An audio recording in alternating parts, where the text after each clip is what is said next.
the best way to learn is to teach.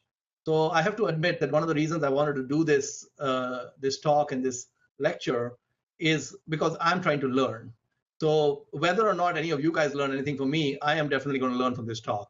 Because what I want to do is, I'm 52 years old. Hopefully I have another 30 or 40 years left.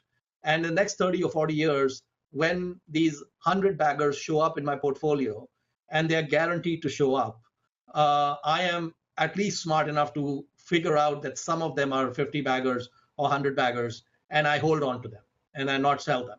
So what I did is I said, okay, how do we identify these 100 baggers? And what I discovered is that if I just looked at the examples in my own portfolio and obvious examples around me, there are basically about there are about 5 different categories that these 10 to 100 baggers fall into. Now, it could be more than 5, but 5 is the one I was able to come up with before it was time for this lecture.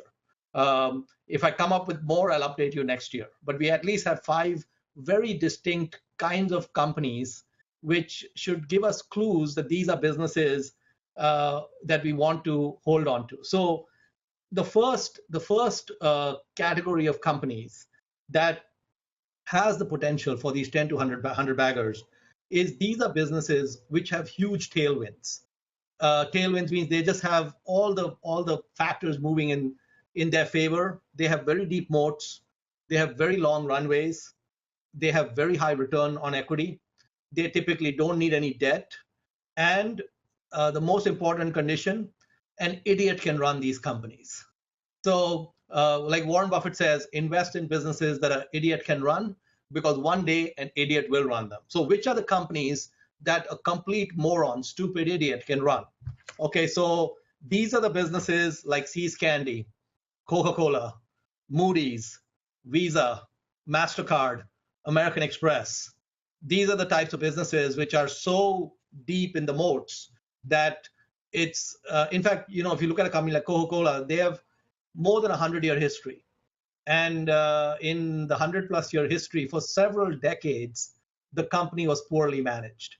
And you have a company in China, Moutai.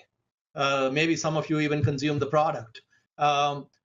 With due respect, I think Moutai probably has great management, but with due respect to Moutai, an idiot can run that company. Okay, so you do not need anything between your ears. You can put me in charge of Moutai and I can run it. Even a person like me can run that company. That is an unbelievable, fantastic business. Okay, so there's a good friend of mine, you might have heard of him. His name is Guy Spear, and he lives in Zurich, and I think he's going to try to also speak to you next year. Maybe we'll both come together. We'll see if we can do back-to-back lectures. So Guy has a mental model he uses, and his mental model, which is used actually for more than 15 years, is that if he identifies a company like Moody's or S&P as a great business, or let's say if he identifies Coca-Cola as a great business, or let's say the Coca-Cola bottlers as a great business, what he does then is he looks around the world for Coca-Cola bottlers in other countries. So if he finds that being a Coca-Cola bottler is great in Tennessee in the US, then I want to find the same business in Brazil. I want to find the bottler in China. I want to find the bottler in India. And I want to go around the world looking for the Coke bottler. And I want to find which one is being undervalued. And then I want to invest in it because the economics of these Coke bottlers, no matter where in the world they are, is about the same. They all are great businesses. So one of the businesses, which is the ultimate deep moat business, is Moody's. They do the debt ratings. And even in the financial crisis, when they gave all bad and flawed and garbage debt ratings, it still did not destroy the company. This is a great business that an idiot can run. And so Moody's, Guy said to himself, what are the credit rating agencies all around the world which have the same business model like Moody's? Because Moody's is a model where they'll hire an analyst, they pay him maybe $100,000. For each analyst they pay $100,000, they're probably collecting $4 million in fees. It's just a great business. So just the economics are fantastic. So he found a company in 2001 in India, which was a very small, but was the #1 credit rating agency in India, exactly like Moody's was in the US. and he found that S&P 500 owned 10% of that company. So S&P had done a lot of due diligence, and they bought a 10% stake in the company. That company was called Crystal. And so Guy Spear, at that time, he was managing about 40 million dollars.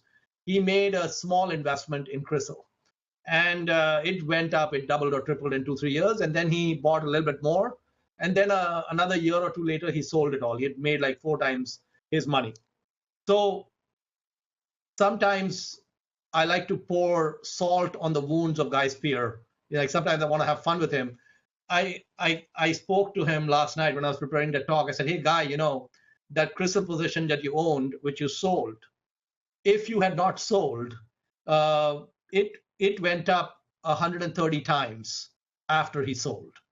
Okay, and he's actually the kind of guy who doesn't even trade that much. He just buys and holds.